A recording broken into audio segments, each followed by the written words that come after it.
Paganini Strings. A short story by PJ Leonard.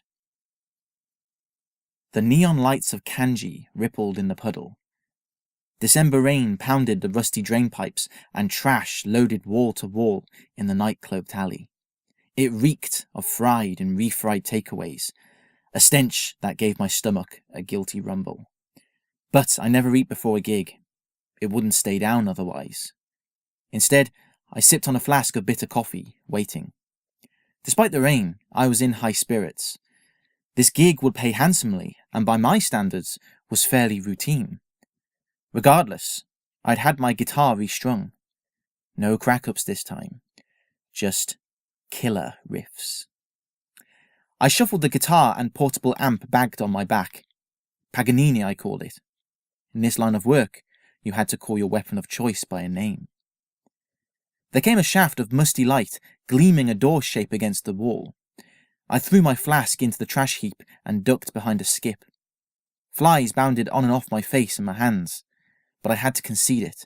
I had to remain still.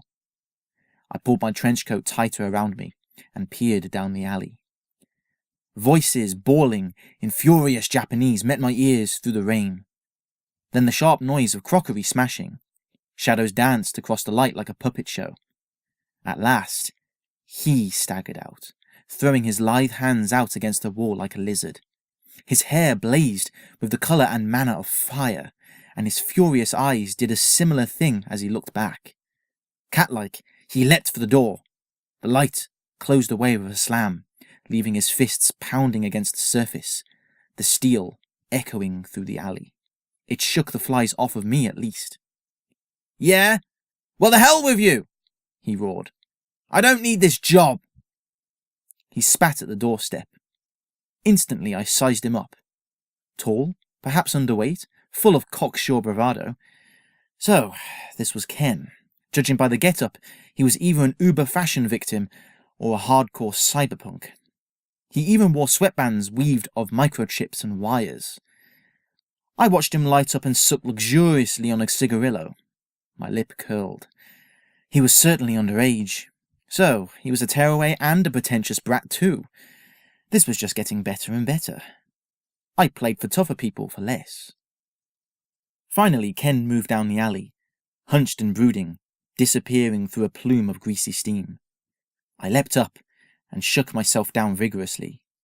I'd not have my new trench coat ruined. Stepping lightly, I emerged through the steam and onto the main street. The towers of Urbania gleamed against the night, each screaming for attention with dazzling arrays of fluorescent lights bedecking the sporadic angles of the walls. The thumping bass lines of generic trance tunes escaped from the nightclubs and melded into one equally generic mesh of noise. Late-night shoppers and revellers bustled from doorway to awning, ducking against the rain. Between the garish circus, there were alleyways loaded with shifting shadows and smoke, gateways into the underworld beneath the lights. I quickly caught sight of Ken, a flash of fire in the night. He strode tall against the rain, shouldering passers-by. I followed, keeping a good distance behind. A row of shop assistants, standing under umbrellas, proudly declared their latest offers to me. "Extremely rare Osky bird feathers. When they're gone, they're gone. Happy hour for the whole night. Get those drinks in. Hey you, we've got girls all the way from the Iron Islands waiting just for you." I'll admit that one of them tickled my fancy, but now was not the time. In my moment's distraction, I lost sight of Ken. I looked up, just in time to see him slip down a side street. Odd, this wasn't a neighbourhood best suited for a nighttime stroll. Either he really was naive, or he was asking for trouble. I shrugged, and slipped away from the crowds after him. It wasn't an alley, but it wasn't a real street either. The cobbled path wound downwards, the stones shining under the weak glow of flickering lamps. Tiny stores squeezed for room on either side, their windows so murky and crowded with oddities that it was impossible to tell whether they were open or closed. Just when I thought I'd lost my quarry, with an all manner of doors to slip through, I heard the scuffing of shoes on the cobblestones up ahead. I plunged down the path, briskly, silently. Soon, Ken came back into view, walking as casually as I was careful. Didn't he have any idea what territory he was walking into? Well, not that I cared for him. Soon I'd play for him and it would all be over. But I did care for myself. Immensely. I'd have to spring on him soon, get it over with, and get out while I could. Maybe that was why my employee was paying so much. Idiots were dangerous creatures. The street came to an end, and he stopped before a plain door. I slipped into the shadows once again, as his head cocked around. Had he seen me? Heard me? He ran his hand through his hair and lifted the lid on a battered dustbin.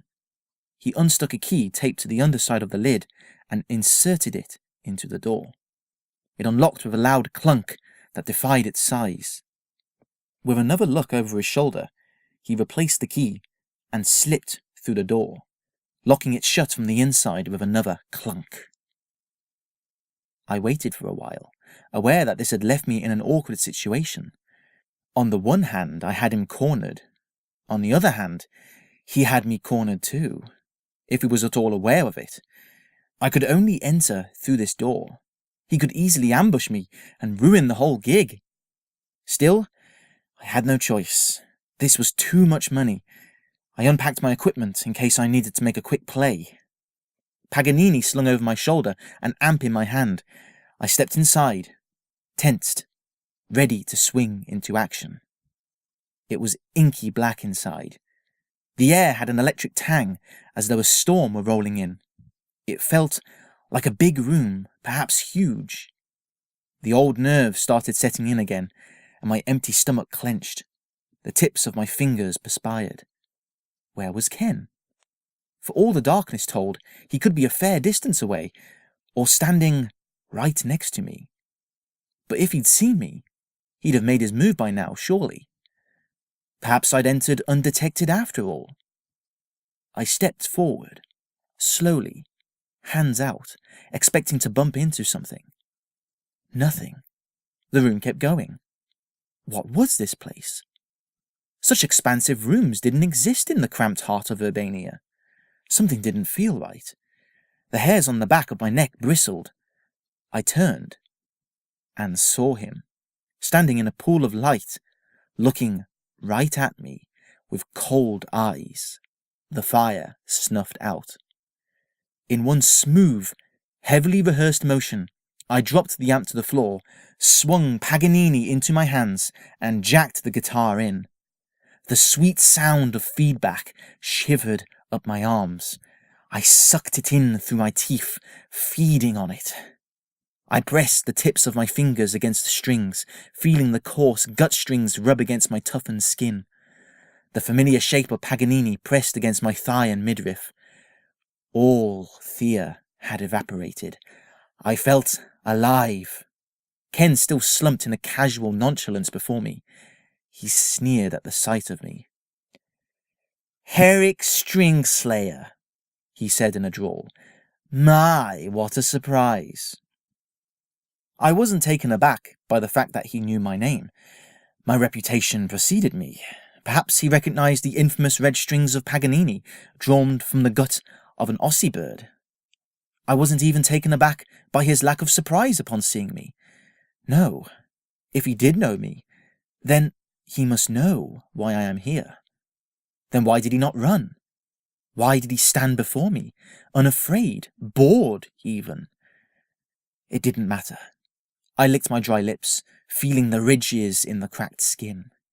It was time to play.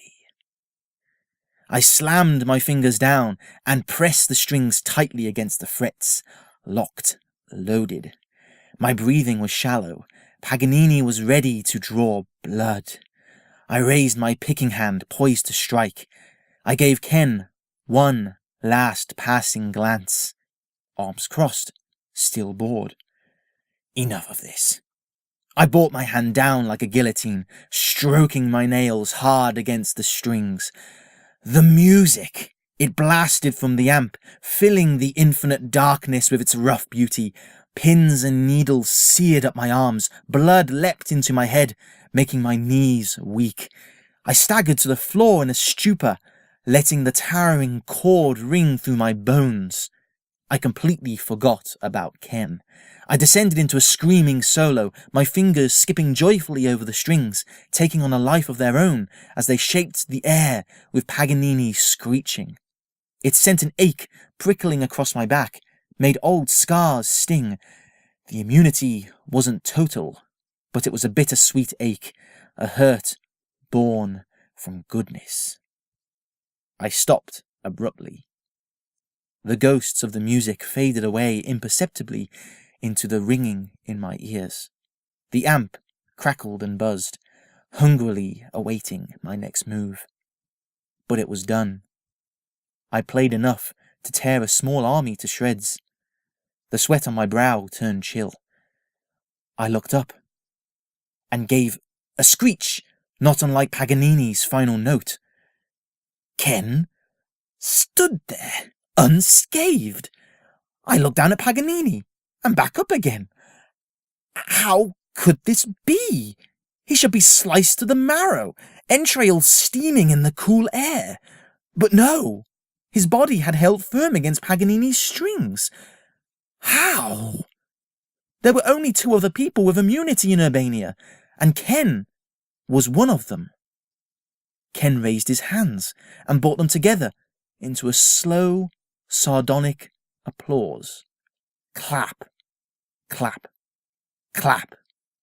Each felt like a slap in the face.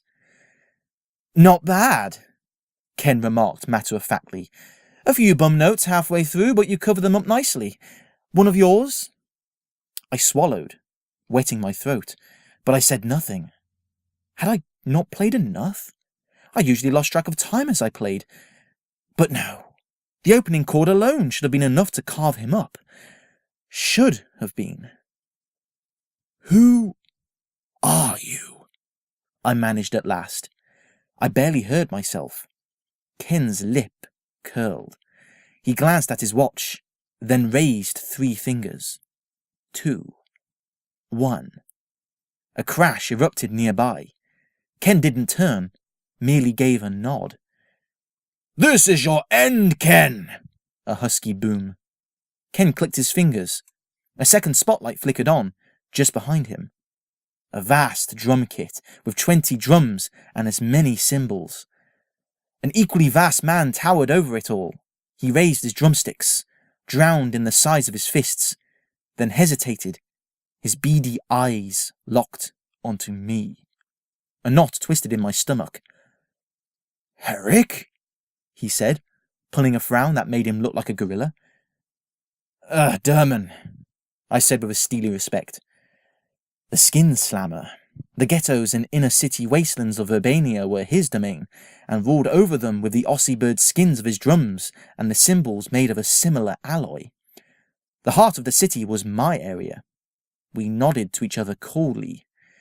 I didn't care much for this guy. After all, if he didn't exist, I would have had twice as much work and twice as much money, be twice as rich and notorious. But we held each other in grim esteem like business rivals. We stuck to our territories and knew the consequences if we didn't. Aha! You know each other, said Ken, giving a devilish smile to each of us. Good, good, yes, it will make everything much more fun. What happened next seemed to catch Ken off guard. Footsteps, running towards him from the left. He snapped his fingers again, and another spotlight blazed. For a split second it was empty, and then she ran into it. Mephista, the so-called Besassin. Her territories were the leafy suburbs miles out, way towards the hills. What was she and Derman doing here? This was my job. We were on neutral grounds, but barely. Mephista slapped her slick bass and amp into place, and threw her thick dreadlocks out of her opal eyes, staring at Ken. She didn't appear to notice myself or Derman. You're mine, boy, she hissed, and she plunged headlong into a bass riff, throwing her dreadlocks back and forth as she clawed at the red strings. Not wanting to miss his chance, Derman bashed furiously at his drums, the crisp smash of cymbals spiking the hairs on my neck. My muscles ached again.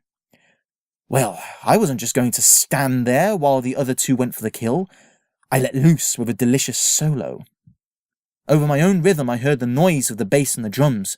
We made a vast, messy wall of noise, terrifying, shapeless, in no way cohesive. We played enough to rip apart the entirety of Urbania thrice over, until we all crumpled, exhausted. I looked up. Ken was gone. Not dead, with his guts splayed across the floor as they should have been, just gone. The spotlight where he stood was empty. "Here," he whispered. As one, Derman, Mephisto, and I wheeled around to face the far wall as it lit up, revealing a mountain of an organ reaching for the shadows and rafters. Ken stood at the keyboard, and he flashed us a grin. He laid his spidery hands across the keys and pressed down. The first thing I did was to clutch my skull in both hands, for it felt ready to split open. "Herrick!" Ken thundered over the hellish roar. "Derman! Mephisto! It's time you three stepped down!" Then it stopped, quite suddenly. The sound resounded in my head like a gunshot. My whole being was on fire. Ken was still talking, though it sounded like he spoke from a floor above. Suddenly, two fists grabbed me by the lapels of my coat and pulled me up. "You are all too proud, too complacent to realize," Ken spat. "Immunity to the Ossibird's qualities aren't just blood rights. If you're willing to shed time, tears, and blood, so much blood, it can be earned." I gulped down the acrid taste of my own blood in my throat.